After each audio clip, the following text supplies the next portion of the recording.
గురువుగారు నమస్కారం అండి. సూర్యస్మిమ. మనము జనరల్గా మాట్లాడుకుంటూ ఉంటాం, సీజనల్ ఫ్రూట్స్ తీసుకోవాలి, లేదంటే సీజనల్ వచ్చిన వెజిటబుల్స్ కానీ ఫుడ్స్ కానీ తీసుకోవాలని చెప్తూ ఉంటారు. అయితే ఇది సీజన్, ఆకాకరకాయ సీజన్. సో మనం చూస్తూ ఉన్నాం, మార్కెట్లు కూడా ఎక్కువ దొరుకుతూ ఉన్నాయి. అయితే ఈ ఆకాకరకాయని తీసుకోవడం వల్ల ఆరోగ్య లాభాలు అంటే ఏం చెప్తారు? 100% అప్పుడు సీజన్ అనేది ఋతుధర్మం, శరీర ధర్మం. ప్రకృతిలో కొన్ని పదార్థాలు కొన్ని సందర్భాల్లో మాత్రమే మనకి లభిస్తాయి. కానీ ఇప్పుడు అలా లేదు. మనం ఆ వ్యవస్థని కూడా, ప్రకృతిని కూడా పాడు చేసి సీజన్లో కాకుండా అన్సీజన్లో కూడా పండించడం అవి చేస్తారు. కొన్ని ఎంత ప్రయత్నం చేసినా కొన్ని జరగవు. అంటే కొంత ఎక్కువ రోజులు పండించే అవకాశం ఏర్పడుతుంది. ఇది వర్షాకాలం. ఈ వర్షాకాలంలో మన శరీరంలో ఏదైతే బ్యాక్టీరియాలు, వైరస్లు, ఇన్ఫెక్షన్స్ ఇలాంటివి వస్తాయో దానికి సంబంధించినటువంటి పదార్థం ఇక్కడ రుచిగా తీసుకుంటాం. రుచి ప్రధానమైన ఆహారం మన శరీరంలో ఉన్నటువంటి ఆ పంచభూతాలని కూడా యాక్టివ్ చేస్తుంది. ఇక్కడ వర్షాకాలంలో వచ్చేటువంటి సమస్యలు ఏవైతే ఉన్నాయో, అరుగుదల తగ్గిపోద్దమ్మా. ఫస్ట్ ముందు టెంపరేచర్ డౌన్గా ఉంటుంది, వర్షాలు పడుతుంటే కొంచెం ఆ వెలుతురు అనేది తక్కువగా ఉంటుంది. అందుకని ఆ వెలుతురుని ఉత్తేజింపబరిచే పదార్థాలు రుచిలో తీసుకుంటే అక్కడ మనం చేదు స్వభావం కలిగి ఉండాలి. ఆకాకరకాయ అంటే కాకరకాయ అంటేనే చేదుగా ఉంటుంది, దాంట్లో ఆ స్వభావం ఉంటుంది. కాబట్టి కాకరకాయలు, ఆకాకరకాయ కావచ్చు, కాకరకాయ కావచ్చు, ఈ సీజన్లో తీసుకుంటే ముందు ఫస్ట్ గట్ హెల్త్, అరుగుదల వ్యవస్థ మెరుగుపడుతుంది. దాని ద్వారా ఇక లబ్ధి పొందేవి చాలా రకాలు ఉంటాయి. అందులో మనం ఇప్పుడు ఎక్కువగా బాధపడేది డయాబెటీస్, షుగర్ వ్యాధి, అతిమూత్ర వ్యాధి. దీని నుంచి మనం బయటపడడానికి అవకాశం ఆకాకరకాయ తీసుకోవడంతో ఉంటుంది. షుగర్ వ్యాధికి చెక్ పెట్టవచ్చు. సో గట్ హెల్త్ బాగుంటుంది కాబట్టి అన్ని రకాల అనారోగ్య సమస్యలు కూడా తొలగిపోతాయి. కాన్స్టిపేషన్ కావచ్చు, లేదంటే యాసిడిటీ కావచ్చు, ఇలాంటివన్నీ డైజెషన్ ఇష్యూస్ కావచ్చు. సో అంతేకాకుండా ఈ గ్యాస్ ఎక్కువగా ఉంటే గుండె నొప్పి వచ్చినట్లుగా ఉంటుంది. గ్యాస్ ఎందుకు ఎక్కువ వస్తుందమ్మా? అదేనా మీరేమన్నా పైప్ పెట్టి గ్యాస్ పెడుతున్నారా? కాదు కదా. గ్యాస్ ఎందుకు వస్తుంది అంటే పచనం అవ్వనటువంటి పదార్థం గ్యాసెస్ని పుట్టిస్తుంది వ్యర్థంగా. ఇప్పుడు మీరు ఏదైనా ఒక కవర్లో ఒక పదార్థాన్ని ఉంచేస్తే కాసేపటికి అది కవర్ ఉబ్బుద్ది. అంటే గ్యాసెస్ అక్కడ ప్రొడ్యూస్ అయినాయి, ఆమ్లాలు, అవి మనల్ని ఇబ్బంది పెడుతున్నాయి. అది మనకి హార్ట్ దగ్గర ప్రెజర్ ఇవ్వడం ద్వారా కార్డియాక్ అరెస్ట్ అవుతుంది. అవును. ఇవి అంటే మనం ఆ జీర్ణ వ్యవస్థే ప్రధానం ఇక్కడ. జీర్ణ వ్యవస్థ అండ్ హార్ట్, సర్క్యులేటరీ సిస్టమ్ మీద ఆధారపడి ఉంటుంది. స్టార్టింగ్ జీర్ణ వ్యవస్థ అంటే అరుగుదల వ్యవస్థ, ఎండింగ్ హార్ట్కి సంబంధించి సర్క్యులేటరీ డిజార్డర్. దానివల్ల మనిషి కొలాప్స్ అయిపోతున్నారు. ఇవి రెండు ప్రధానం. ఇక్కడ ప్రధానమైంది అరుగుదల. మీకు పర్ఫెక్ట్గా తిన్నది తిన్నట్టు అరిగిపోయి విరోచన అవుతుందా లేదా? మీకు ఇక్కడ మనం జ్యోతిష్ శాస్త్రంలో తీసుకున్నాం ఈ చార్ట్ని. మేషరాశి బూడిద గుమ్మడికాయ అరుగుదల వ్యవస్థ తీసుకున్నాం. దీని ప్రభావం సైకిల్లా తీసుకుని urinary system, nervous system, biometric clock, DNA, skin, respiratory. అంటే మనం కాంబినేషన్ ఎలా చూస్తామంటే కుజశుక్రుల కలయిక. ఊపిరితిత్తుల మీద ప్రభావం చూపిస్తుంది. ఊపిరితిత్తుల మీద ప్రభావం ఉన్న వ్యక్తులు అంటే సరిగా పనిచేయని వ్యక్తులకి మలబద్ధకం ఉంటుంది, ఎలిమినేషన్. ఇది శనికి సంబంధించింది. అంటే మూల త్రికోణం, ఎదురెదురు గ్రహాలు, షష్టాష్టకాలు ఇలా ఉంటాయి. ఇక్కడ మనం కుజుడిని తీసుకుంటే, అరుగుదల వ్యవస్థని తీసుకుంటే, బూడిద గుమ్మడికాయని తీసుకుంటే, ఇది ఇంత సిస్టమ్ని మార్చుకుంటూ వచ్చి ఊపిరితిత్తులు సరిగ్గా పనిచేసుకుంటే ఎండోక్రైన్ గ్లాండ్ యాక్టివ్ అయి ఎలిమినేషన్ బాగా జరుగుతుంది. వాళ్ళు బాగుంటారు. అంటే మనకి వచ్చే రోగాలన్నీ కూడా అరుగుదల వ్యవస్థ బాగోకపోవడం వల్లే వస్తున్నాయి. అందుకని ఇప్పుడు ఈ సీజన్లో మనకి బయట వాతావరణం చల్లగా ఉంటుంది, వర్షాలు పడతాయి, పురుగు పుట్ర కూడా కొత్తగా ఈ చెమ్మకి పుడతాయి. ఇక్కడ పుట్టినవి మనల్ని పాడు చేస్తాయి. అలాగే మన వ్యవస్థ కూడా, మన లోపల కూడా ఇదే జరుగుతుంది. బయట ఏదైతే జరుగుతుందో సేమ్ అదే మన లోపల కూడా జరుగుతుంది. బయట ప్రకృతి, లోపల ప్రకృతి. ఆ బయట ప్రకృతిని చూస్తూ గమనిస్తూ ప్రకృతి మనల్ని మనం కాపాడుకోవడానికి ఏవి ఇచ్చిందో అవి లోపల ఇవ్వాలి. అప్పుడు మన వ్యవస్థ బాగుంటుంది. అందులో మనకి ఇక్కడ ఈ సీజన్లో దొరికేవి, విరివిగా దొరికేవి ఆగాకరకాయ. ఇంకోటి ఏంటంటే రుచి ప్రధానం కూడా. మనం రుచికి ఎక్కువ ప్రాధాన్యత ఇస్తాం. అంటే శాకాహారులకి ఆ మాంసకృతులు బాగా అందడం కోసం మసాలాలు కూడా పెట్టుకోవడానికి అవకాశం ఉంటుంది. ఆకాకరకాయ మసాలా పెట్టి ఉంటే కోడికూర తిన్నట్టు ఉంది అంటారు.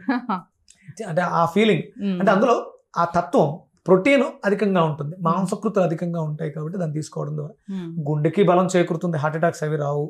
అలాగే మూలశంక, మలబద్ధకం, కాన్స్టిపేషన్, మొలలు, పైల్స్ ఇలాంటివి ఉంటాయి కదా, వీటికి కూడా ఇది అద్భుతమైనటువంటి మందుగా పనిచేస్తుంది. ఓకే. సో అయితే లివర్ కూడా చాలా బాగా పనిచేస్తుంది దీన్ని తీసుకోవడం వల్ల అంటారు, అది ఎలా గురూజీ? అదేనమ్మా, అరుగుదల వ్యవస్థ మనకి ఆ ఎంజైమ్స్ ఎక్కడి నుంచి రిలీజ్ అవుతాయి, మీరు తీసుకున్న పదార్థం ఏంటి అనేది స్పృహ తీసుకుంటుంది బ్రెయిన్ తీసుకుని, లివర్కి సంకేతాలు వెళ్ళి లివర్ నుంచి ఆ బిలిరూబిన్ రిలీజ్ అయ్యి మనకి గాల్ బ్లాడర్లోకి వెళ్ళి స్టోర్ అయి ఉంటుంది. మీరు తిన్నప్పుడు అది కొంచెం కొంచెం కొంచెం రిలీజ్ చేస్తుంది. ఇవన్నీ సిస్టమ్. అందుకనే మనం ఎప్పుడు కూడా గాలి వెలుతురు స్వచ్ఛంగా ఉన్నటువంటి ప్రాంతాల్లో భోజనం చేయాలి. ఎందుకంటే నువ్వేం తింటున్నావు నీ కళ్ళకి తెలియాలి, అది బ్రెయిన్కి సిగ్నల్స్ పంపించాలి. అప్పుడు అది లోపల నుంచి ఎంజైమ్స్ రిలీజ్ చేసి అరుగుదల. ఇప్పుడు అంతా కూడా ఎలా అయిపోయిందంటే చీకటి వ్యవస్థ, డిమ్ లైట్లలో భోజనం చేయాలి, ఫ్యాషన్ అయిపోయింది. వండడం కూడా అలాగే చేస్తున్నాం, కుక్కర్లలో పెట్టి వండుతున్నాం. గాలి వెలుతురు స్వచ్ఛంగా లేని ప్రాంతాల్లో వండడం ఎంత తప్పో తినడం కూడా అంతే తప్పు. అవి పర్ఫెక్ట్గా లేదు కాబట్టి ఎన్ని రోగాలమ్మా, ఒకటా రెండా కొన్ని వేల రోగాలు, అసలు అంతుపట్టని రోగాలు. నాకు ఎవరో ఒక ఆయన ఫోన్ చేశారు, పాపం బ్లడ్ ఎక్కువ ప్రొడ్యూస్ అయిపోతుందంట, అందుకని ఎప్పుడు ఎవ్రీ మంత్ ఆయన బ్లడ్ డొనేట్ చేస్తూ, లేకపోతే అది చిక్కబడిపోతుంది, లేకపోతే హార్ట్కి ప్రాబ్లం వస్తుంది. ఇలాంటివి ఒకటి కాదు, కొన్ని వందల రోగాలు, కొత్త కొత్త రోగాలు. అంటే ఇవన్నీ మీరు భయపడిపోవాల్సిన అవసరం లేదు, గుర్తుపెట్టుకోండి. ఎన్ని రోగాలు వచ్చినాయి, కొన్ని వందల పేర్లు పెట్టండి, మీరు ఎన్ని పేర్లు పెట్టండి మెడికల్ టెర్మినాలజీలో, ఎన్ని వచ్చినా ఈ 12 సిస్టమ్స్ మీద ఆధారపడి మాత్రమే పనిచేయాలి. ఈ 12 సిస్టమ్స్ మాత్రమే పాడు చేస్తాయి. నేను నీకు ముందు ఫస్ట్ కావాల్సింది ధైర్యం. ధైర్యం కోల్పోయావా, ఇక సినిమాలో అల్లు అర్జున్ గారు చెప్తారు, ధైర్యవంతుడు క్యాన్సర్ వచ్చినా జయిస్తాడు, భయస్తుడు పిరుకువాడు అల్సర్తో పోతాడు.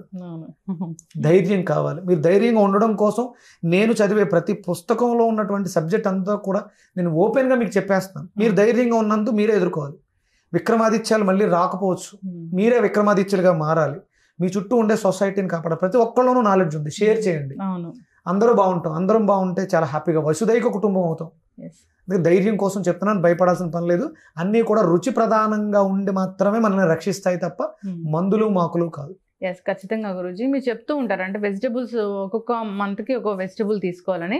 సో అది ఫాలో అయినా కానీ మనం అనారోగ్య సమస్యల నుంచి సంవత్సరం పాటు 12 రకాల వెజిటబుల్స్ తీసుకుంటే మీరు సంవత్సరం తర్వాత చాలా హెల్దీగా ఆరోగ్యంగా ఉంటారు. ఖచ్చితంగా గురూజీ. సో మీరు అన్నట్లుగా ఆ కాకరకాయ అనేది ఈ సీజన్ లో వస్తుంది. సో పండించినా కానీ ఒకవేళ సీజన్ కి తగినట్లు, దయచేసి రైతులకి చేతులు జోడించి వేడుకుంటున్నానమ్మా, ఈ ఎక్కువ పెస్టిసైడ్స్ వాడేయటం, మీరు త్వరగా పంట చేతికి రావాలని, లేకపోతే సీజన్ కానీ సీజన్లో అన్సీజన్ ఫుడ్స్ని పండించడం కానీ చేయకండి. మీరు అంటే భారతదేశం యావత్ ప్రపంచం యొక్క ప్రజల యొక్క జీవితం అంతా కూడా రైతుల చేతిలో మాత్రమే ఉంది. దేశానికి రైతే వెన్నెముక, మీరే వైద్యులు, మీ చేతుల్లోనే మా అందరి ప్రాణాలు ఉన్నాయి.